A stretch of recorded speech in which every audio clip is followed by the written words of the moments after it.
looking at another step over choke. Again, like I mentioned in the last video, it's a huge favorite at our school just because you can do this choke and maintain your position.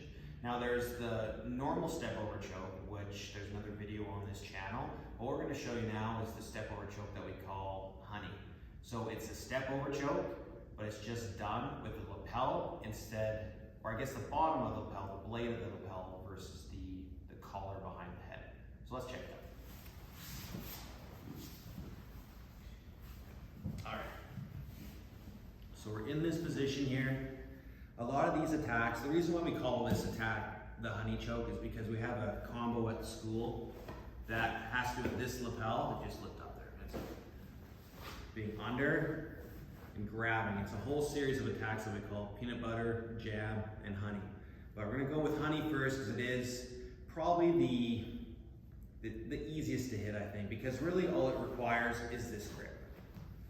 For the other two attacks, you have to actually exchange grips again, but for this one, you can just use the blade of the lapel. So again, what's great about step over chokes is that typically I'll hit them either by pulling somebody up onto their side, or if this person just turns to their side to face me, which is a super normal response, go ahead, there it is. In this position, he's trying to get his guard back, he's trying to get his legs in front of me to re-guard. I can use this position to go for the choke. So I'm still gonna wrap on the shoulder. I'm gonna drive my elbow to the ribs. Now I'm gonna start leaning to the side. I'm gonna maintain this grip. I'm gonna step over. Now it's important if you look at my knee, I'm not just gonna kick back in this position because that's just gonna crank Vince's neck, which we don't wanna do. I'm gonna drop my knee closer to his shoulder. Then I'm gonna drive my heel back. And then I start leaning to the hips and straightening this arm. I'm just pulling up.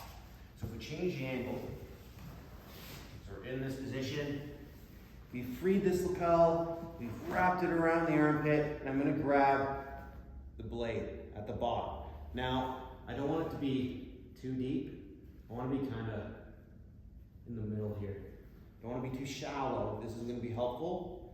Just enough, so at least there's just a little bit of wiggle room in the lapel so I can move my wrist to actually hit Vince's carotid. Or again, if this is too deep, it turns into a neck crank again. So we have our grip, we're in this position. This time I'm gonna lead Vince into it. I'm gonna grab his upper tricep, I'm gonna lean back, I'm gonna pull him up onto the side.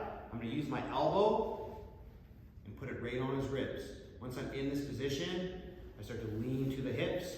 I'm gonna step over, I'm gonna turn my knee to the shoulder, I'm gonna pull my heel back, and I'm gonna pull up on the choke. For a really quick submission,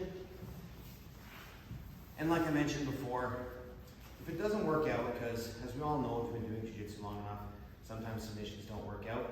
At least in this case, if worst case does happen and they escape the submission, typically you can keep your side.